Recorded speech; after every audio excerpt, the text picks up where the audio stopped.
élevés en dignité, commençant par le chef de l'État, le premier magistrat de ce pays.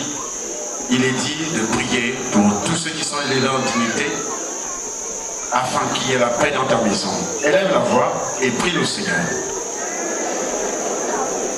Merci Père, c'est par ta grâce et par ta puissance, par ton onction,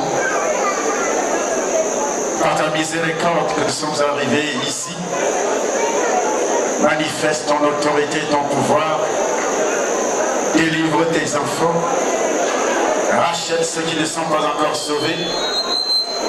Délivre ceux qui sont encore enchaînés dans la sorcellerie. Au nom de Jésus de Nazareth, protège les autorités administratives, les autorités politiques et aussi les autorités spirituelles, les apôtres, les pasteurs, les évangélistes et tous ceux qui sont élevés en dignité dans la société camerounaise. Au nom de Jésus de Nazareth, que les œuvres de Satan reculent et que le royaume de Dieu soit rempli, que le royaume du diable se vide et que les églises de Jésus se remplissent au nom de Jésus de Nazareth. Nous prenons autorité sur tout esprit d'opposition à ces manifestations. C'est dans le nom de Jésus que nous balayons du revers de main tous les envoûtements, toutes les malédictions. C'est dans le sang de Jésus que nous avons la victoire, parce qu'il est écrit qu'ils l'ont vaincu par le sang de l'agneau et par la parole de leur témoignage. Et nous avons la victoire au nom de Jésus-Christ. Acclame encore très fort le Seigneur Jésus de Nazareth. Merci, merci, merci, merci, merci, merci, merci. Tu peux de nouveau t'asseoir si tu es content. Alors si tu n'es pas content, tu restes debout. Et je sais qu'il y a une seule personne qui n'est pas contente aujourd'hui. Dans cette soirée, c'est le diable. Ce sont les sorciers. Dis à ton frère, les sorciers. Et dis à ton frère, je ne sais pas au juste qui tu es. Tu es de quel côté? Yando, Montiganus, Toubas. Amen. Acclame encore très fort le Seigneur Jésus-Christ Nazareth. Très fort, merci, merci, merci, merci. Nous allons prendre le premier témoignage. Notre ministère s'appelle Va et raconte ce que j'ai fait pour toi. Une personne qui n'a jamais raconté ce que Jésus a fait pour elle n'a pas encore rencontré Jésus. Alors si tu arrives à raconter KO, tu dois repartir chez toi. Ok. Mais avant de repartir ce soir, il y a des gens qui... Acclame le Seigneur. Il y a des gens qui ont été délivrés. Nous appelons Madame Avomba Jeanne. Elle a un témoignage. Avomba Jeanne. Jeanne, est-ce qu'elle est présente ou elle est bien? Elle est partie dans l'association, dans les réunions des démontiques. Amen.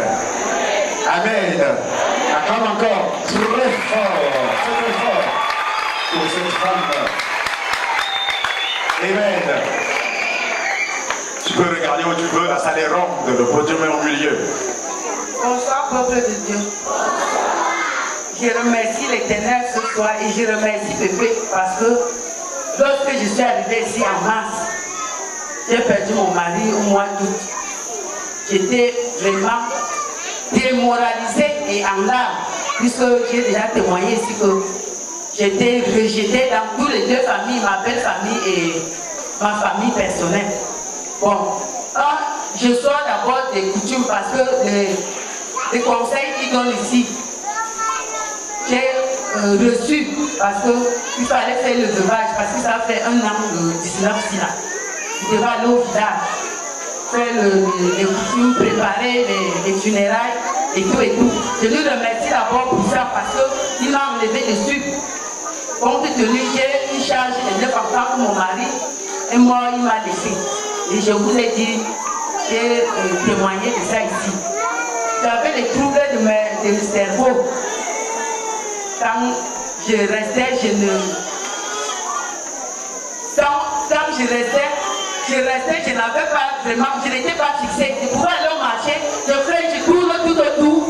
Bon, je reviens, j'oublie même ce que je suis allé payer. Bon, depuis mars, que je persévère ici, je n'ai pas donné mon identité. Je suis de Gédéon A1 et mon groupe, c'est mon premier groupe, c'est l'interception. J'intercepte papa avec sa famille parce que ce que je peux donner à bébé, c'est plus petit par rapport à ce que Dieu va lui donner pour moi, pour m'avoir sorti dans la Bible. Puisqu'il fallait beaucoup prier pour m'en sortir, mes bien-aimés. Ce n'était pas facile pour moi. Mais aujourd'hui, là, les larmes sont finies, les troubles sont finis. Acclame encore très fort le Seigneur Jésus de Nazareth. Les troubles sont finis. Dieu a fait sécher les larmes. C'est vrai ici. Je vous ai dit ici, là, quand mon mari ne m'a pas dit de quoi il souffrait. Il souffrait 10 ans de diabète, il m'a caché. Alors, avant de mourir, j'ai tourné les capables sur les mains. Ma mère, avant de mourir, j'ai tourné les mains. Les capables ici, c'était moi. Et je suis délivrée parce que dès qu'il a commencé ici, j'ai commencé à dormir parce que je n'avais pas le sommeil. J'ai passé les nuits à réfléchir comment je vais faire. Le premier nuit, nous avons eu c'est nous qui étions ici pour la veiller. Je suis tombée dans le sommeil sur les chaises là. Quand on est venu, nous avons nous réveiller, j'ai dit, mais donc je pouvais bien dormir comme ça, mes mains étaient souillées. Je lui remercie aussi pour ça. Je remercie l'Éternel. Acclame très fort le Seigneur Jésus. Merci. Nous allons suivre le témoignage de mademoiselle Mifoumo Corneille Joël. Corneille Joël, mademoiselle Corneille Joël, est-elle présente? Oui, elle est présente. Amen. Amen. Corneille Joël. Amen. Acclame très fort le Seigneur Jésus-Christ pour ce témoignage que tu vas suivre. Micro. Approche du micro. Oui, pardon. Je suis de Josué à 5. Elle est de Josué à 5. Approche encore le micro sur les lèvres. Je suis venue de la honte du diable. Parce qu'il m'a fait des choses que je ne savais pas. J'étais naïve et je ne savais rien. Donc, qu'est-ce qui s'est passé? Qu'est-ce qui s'est donc passé? J'étais encore avec ma mère. Nous sommes dans une grande famille. Et lorsque nous sommes dans une grande famille comme ça, ma mère, chaque fois, elle me perturbait toujours. Que vous êtes là, les petits comme vous, il y a des chats, des gras, les petits qui aident la maman ici dehors. Et pourtant, que vous êtes là. Ça veut dire va te prostituer. Voilà que ça m'a commencé à gêner. Je suis quittée à la maison. Je suis partie croiser les filles. Il y a des mamans qui envoient leurs filles à la prostitution. Il y a des filles comme toi qui ravitaillent la maison en nourriture, les filles comme ça doivent aider leurs petits frères. Donc ça veut dire que tu dois te prostituer et tu as été condamné, beaucoup de filles ont été condamnées comme ça à ne pas se marier pour ravitailler la maison des parents. Et tu as été condamné à ne jamais se marier pour ravitailler la maison pour aider tes frères. Et tu es quand même utilisé comme un ballon de handball. Mais sache une chose, qu'après avoir été utilisé, les sorciers vont te lâcher quand tu seras vieille. Il n'y a personne qui viendra à ton secours. Même ceux que tu as aidés en les envoyant à l'école avec l'argent de la prostitution, ils vont se marier demain, leurs femmes vont même te chasser.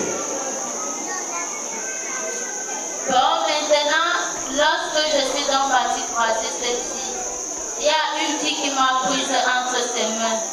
Elle m'amène donc à Mini pour me mener. Voilà donc maintenant que j'arrive là-bas. Elle me donne une mini jupe avec mini tricot. Elle me dit place-toi ici là. Bon, maintenant moi, sans ça, je dis Seigneur, ça c'est quel endroit je me trouve, je ne sais même pas ce que je suis en train de faire. Je regarde encore dans le lieu de chez moi, ça me fracasse encore au cœur. Je suis en train de faire ce que je suis en train de faire. Voilà maintenant que dans une soirée, je peux coucher avec 5 ou à 10 personnes. Et donc, à 10 personnes, donc comme ça, j'avais une caisse là que je partais toujours garder l'argent. Quand je vais voir le type que non, donne-moi mon argent, que j'ai travaillé, il me dit que l'argent, il n'y a pas. Je lui dis comment il n'y a pas. Comment tu peux me dire qu'il n'y a pas l'argent et pourtant moi je viens de donner l'argent. Voilà, donc maintenant je croise un garçon à un certain Camden Serge Vitry. Il me dit donc que moi je vais rester avec toi. Bon, moi je croyais qu'il pouvait m'aider jusqu'à ce que je quitte la rue. Il pouvait me conseiller pour que je quitte la rue. Rien, il ne m'aidait pas. Plutôt lui il appréciait ce que je faisais. Voilà, donc maintenant, comme il appréciait donc comme ça, donc maintenant, ce Serge, un peu, on avait déjà fait 1 an ensemble. Voilà, donc maintenant qu'un jour... Comment tu peux... Beaucoup de filles sont utilisées par les garçons comme ça. Le garçon accepte, il t'envoie se prostituer et il utilise ton argent. Comment tu peux être... Dans la sorcellerie, c'est la même chose aussi. Lorsque tu vis avec un homme, il sait que tu sors avec des hommes pour cause argent. Il exploite ton argent, ça veut dire qu'il ne t'aime pas. Un homme normal qui aime une femme ne peut pas accepter voir sa femme se vautrer sur les lits des autres hommes. C'est possible. Ça veut dire que c'est un sorcier. De la même façon qu'il t'utilise dans la nuit, il t'utilise également dans la journée, il profite derrière toi. Donc il y a beaucoup de femmes qui m'écoutent ce soir ou ce matin, celles qui écoutent à la télévision ou bien à la radio, ou bien ici sur place, ça va et raconte. Vous avez été exploité comme ça par un homme, sachez que cet homme était un sorcier. Vous avez été exploité comme ça par les parents, ils savaient que vous êtes en train de vous prostituer pour ravitailler la maison, ce sont des sorciers. Et vous avez été attaché, on vous avait empêché de progresser, de se marier, à réaliser quoi que ce soit pour vous-même. Il vous faut la délivrance.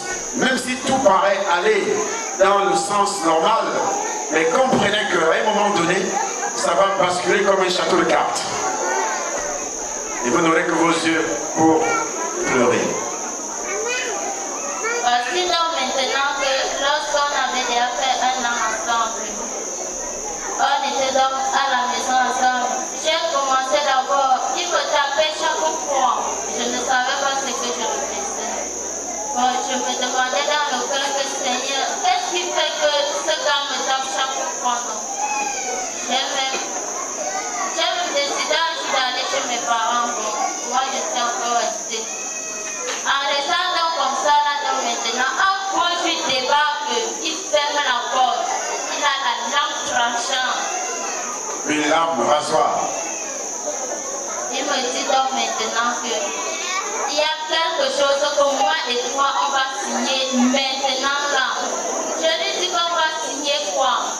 Il prend ma main, il coupe ma main, il blesse ma main et après il suce mon sang. Lorsqu'il a déjà sucé mon sang et après il m'arrête les chevelus. Et quand il a déjà arrêté mes chevelus comme ça, il se blesse, il met cette blesse sur ma bouche. Quand il a déjà mis comme ça, il dit que voilà, moi et toi, ce qu'on appelle là, c'est un pacte de sang. Tu ne vas plus jamais aimer un autre homme. Et moi aussi, je ne vais plus jamais aimer un autre homme. Une autre femme. Je lui ai dit, Serge, ce que tu dis là, je n'ai pas accepté. Mais sache que par la volonté de Dieu, mais moi je ne connais de rien. Si je connais un homme aujourd'hui, il accepte de m'aimer, je vais partir. Je vais te laisser. Et je vais voir la personne qui va d'abord partir. Voilà donc maintenant que Serge a commencé à me malmener puisqu'il a vu que je n'avais même plus son temps. Je passais tout mon temps. Des fois que je suis dehors comme ça et je me balade même, il commence à me taper, me malmener. Voilà qu'il il a grossi une autre fille dehors. Quand il a grossi une autre fille dehors, voilà, donc maintenant je lui dis, Serge, tu peux prendre cette fille, tu viens avec elle à la maison, mais moi je vais sortir. Voilà, donc maintenant que je prends mes bagages, je pars rester à Polytechnique chez ma tante. Quand je suis déjà arrivée chez ma tante comme ça, voilà, donc maintenant que je finis d'expliquer le problème à ma tante me dit maintenant que je vais te trouver un petit travail que tu peux trouver ton beignet chaque jour. Voilà une femme qui ne marchait pas. Je l'ai dit avec toi à la maison. Elle veut partir au fond. Je l'amène. Comment elle peut marcher pour aller au fond. Voici donc maintenant que un jour donc j'avais faim. Je monte vers midi, vraiment donc pour aller manger parce que j'avais toujours une femme que quand il rentre, je peux manger chez elle. Voici maintenant que je pars, avant d'aller là-bas, voici l'amie de Serge qui me croise. Elle me dit que, mais pourquoi tu es fracassé comme ça? Je lui dis que non, ça va. Voilà donc maintenant que moi je finis de manger, je rentre à la maison. Quand je rentre dans la maison maintenant, je croise Serge. Serge m'a tapé bien. Voici la vérité de sa vie. Comment ça s'est passé? Comment ça s'est passé donc? Je suis sortie du restaurant. Quand je sors du restaurant, Serge venait tout droit devant moi. J'ai fait comme si je ne voyais pas Serge. Je me suis avancée, il vient, il me bouscule sur l'épaule-ci. Il me dit, tu fais comme si tu ne m'as pas vu. Je lui dis ni vu ni connu. Voilà que je passe, je continue toujours à marcher. Il me dit ceci. Ah, les femmes souffrent. Il me dit ceci. Quand je regarde encore derrière, je vois Serge qui apparaît, qui court, il avait déjà gonflé. Il vient en courant comme je n'avais pas de force, j'étais fatigué le jour-là. Voilà la voiture, le taxi qui nous sert de l'autre, c'était dans une divisée au milieu. Il me dit, Willy, passe ici là, je lui dis que je ne peux pas. Willy, passe ici là, je lui dis que je ne peux pas. Là, tu manques. On se connaît. Il me dit qu'on se connaît. Il commence à leur expliquer son problème à son ami qui était assis au café. Lorsqu'il expliquait le problème à son ami donc maintenant, ayant dit ça que j'étais, il vient m'arrêter sur l'habit. Je lui dis ça, je ne t'ai rien pris chez toi, laisse mon habit. Il me dit qu'ici là, je vais te montrer que je ne suis pas le Serge que tu as connu. Je dis que comment, moi je t'ai fait même quoi, qu'est-ce qu'il y a même là? Il m'a promis une place sur la joue. Je suis restée tranquille. J'ai dit Serge, tu peux me faire tout, mais ne fais pas en sorte que mon corps se casse ou bien quelque chose de mon corps se casse ici que je vais te montrer. J'ai dit que je vais te montrer. C'est là où il m'a frappé quand j'ai tapé la tête au niveau des... il y avait une femme qui... La nuit, au niveau, il y avait une femme qui vendait le bois. C'est là que j'ai tapé ma tête. Quand j'étais en trachoma, comme ça, il y a des filles que je ne connaissais même pas qui sont venues me porter. Je me retrouve à la maison et subitement à l'hôpital, je ne vois plus.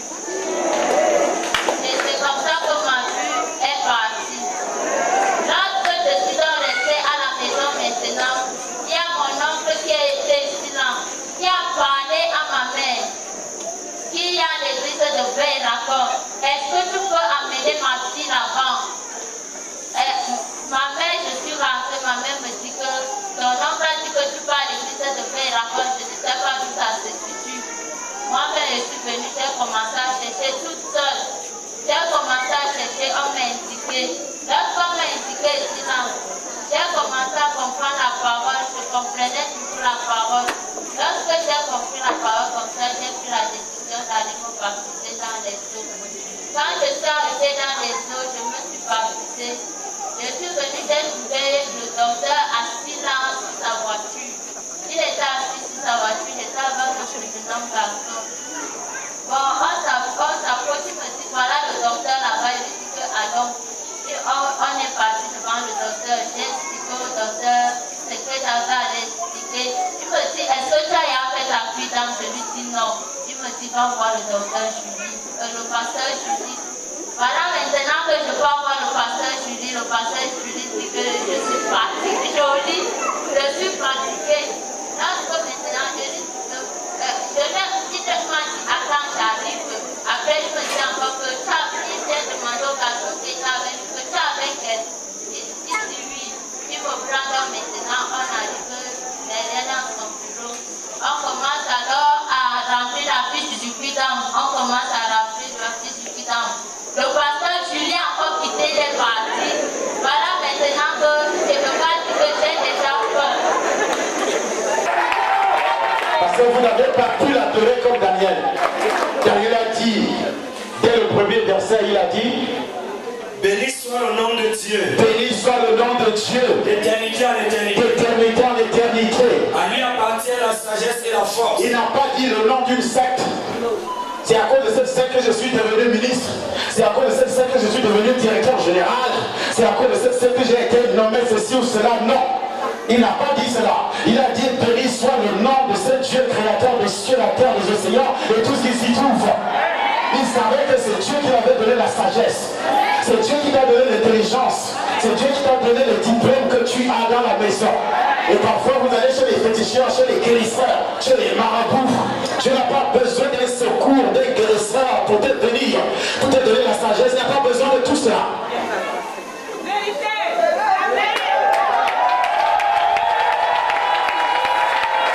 Il n'a pas besoin de la main d'un guérisseur pour mettre un enfant dans ton ventre.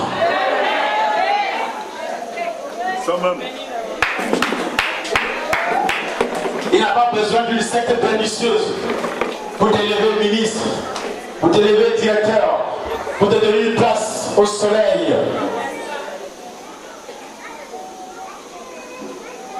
Mais les hommes, par leur incrédulité, se sont vautrés dans ces choses. Et là-bas, on leur enseigne que Dieu n'existe pas. Dieu, c'est la matière. Dieu n'est pas la matière.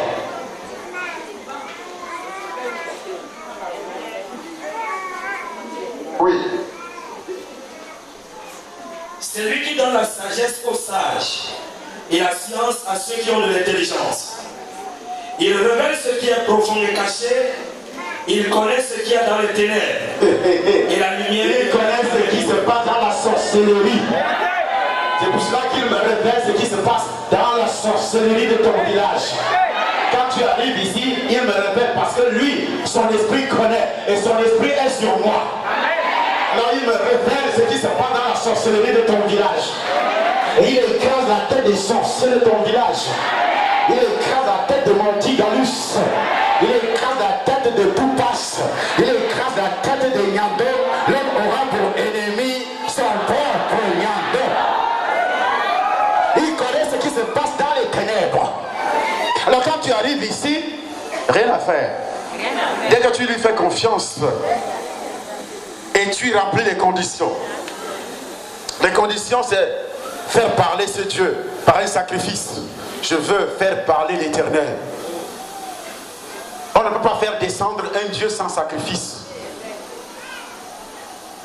C'est ça la révélation. Si vous ne connaissez pas l'importance du sacrifice, c'est faire descendre d'une manière prompte la puissance de Dieu qui va te révéler ce qui est caché. Et pour qu'il change aussi tes circonstances, il y a des conditions. Pour qu'il change les temps, il y a des conditions. Il faut au préalable lui faire confiance. Hébreux chapitre 11, verset 6. Il faut au préalable lui faire confiance. Et lui faire confiance veut dire enlever tous les éléments extérieurs. Le fétichisme, la tradition et aussi la religion morte, sans vie. Il faut enlever tout cela, les idoles.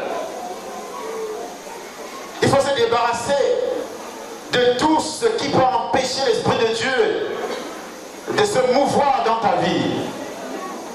Les idoles, la tradition, les coutumes, les sectes pernicieuses, la sorcellerie, la haine. Le refroidissement spirituel. Vous venez à l'église une fois par semaine. Tu n'as rien à foutre avec de tels bandits spirituels. Mais il veut la personne qui est consacrée. Qu'il pleuve ou il neige, je serai à l'église.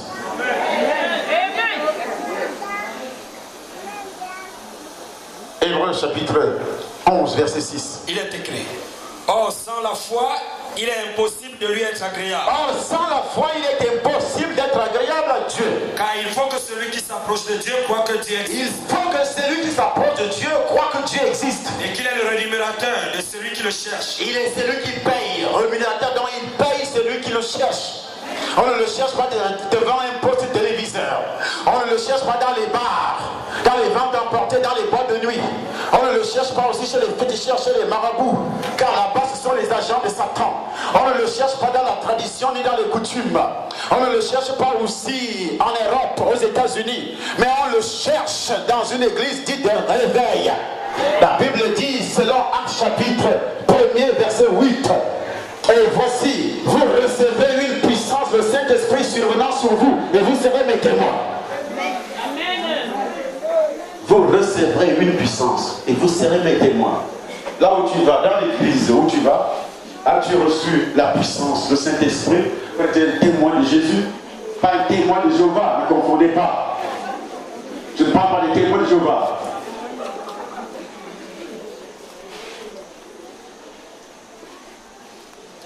As-tu reçu Jésus comme ton sauveur personnel?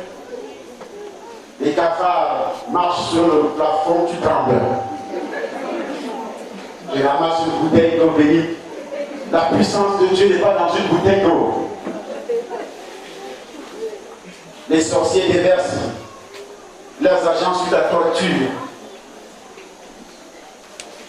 Dans la nuit, tu entends un bruit comme si on a déversé les cailloux sur la toiture. Tu ramasses les sang de sel. Tu commences à répandre partout dans la maison. Cela ne vaut rien. Dieu dit, vous recevez une puissance survenant sur vous, dans votre corps. Amen. Pas un sang de sel. Pas les dangers d'eau bénite. Il y en a d'autres qui portent des chapelets sur le cou pour se protéger.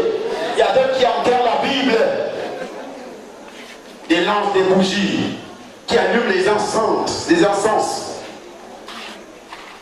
Ils s'étouffent dans les chambres avec les encens.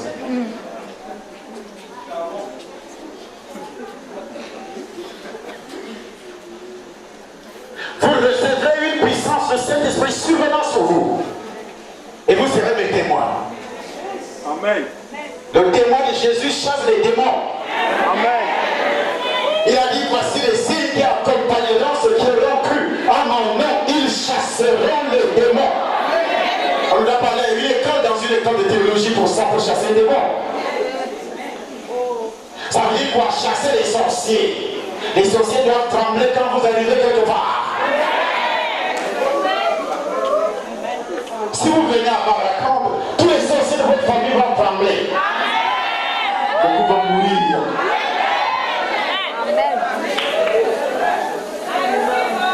Là où vous travaillez, si les sorciers vous attaquent, venez à Baracambre. Vous allez entendre qu'ils sont malades. Et beaucoup vont mourir. Et vous, vous allez rire.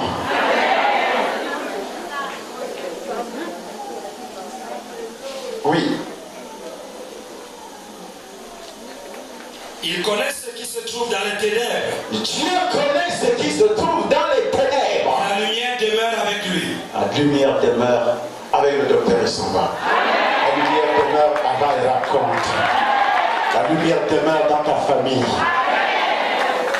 La lumière demeure dans ta vie. La lumière demeure dans tes affaires. La lumière demeure dans tes projets. La lumière va demeurer sur tes enfants. La lumière va demeurer sur tout ce que tu vas entreprendre. Baisse ta tête et prie le Seigneur avec moi. Toi aussi, à la télévision, baisse ta tête et prie le Seigneur avec moi. Lui qui change les temps et les circonstances, il vient de changer les temps. Tu as trop souffert dans ta vie. Tu as trop pleuré dans ta vie. La personne qui change les temps s'est levée maintenant. Et quand il se lève, personne ne peut bloquer. Quand il ouvre, personne ne peut fermer. Quand il ferme, personne ne peut ouvrir. Lui qui change les temps et les circonstances. Comment ils ont fait pour l'envoûter? Mais il vient de changer les circonstances. Comment ils ont fait pour bloquer une telle fille qui ne se marie pas? Et pourtant c'est une belle femme. Dieu vient de changer les circonstances. Comment ils ont fait pour te rendre malade, pour te rendre pauvre, pour bloquer tes projets? Mais comprenez que Dieu vient de changer les circonstances.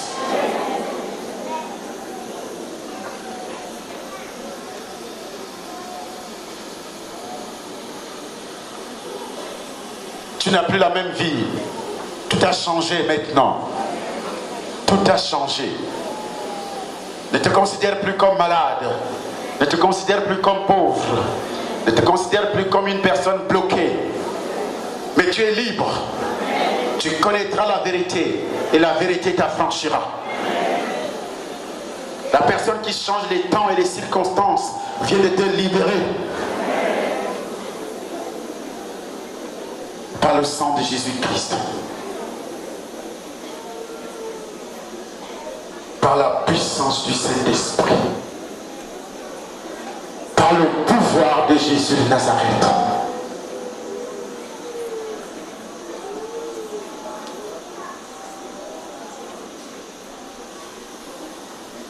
Père éternel, merci pour ce message. Merci pour les cœurs qui ont été touchés.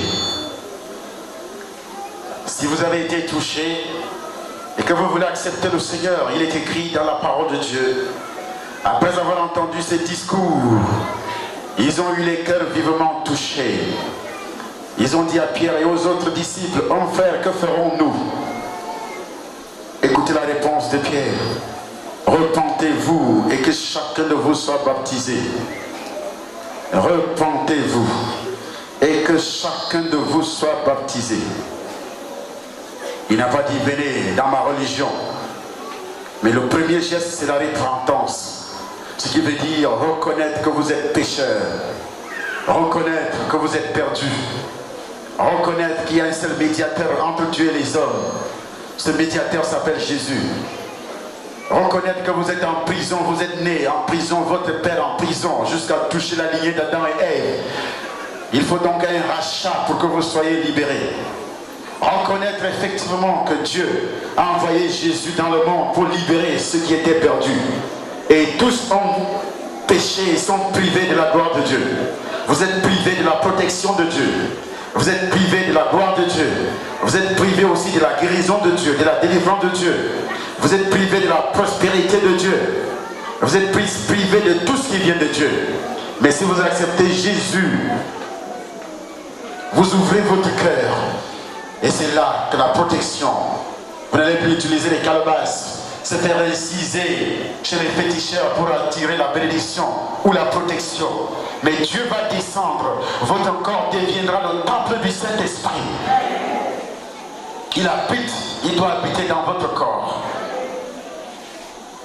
Par la puissance du Saint-Esprit, par l'autorité de Jésus de Nazareth, le pouvoir de Jésus-Christ.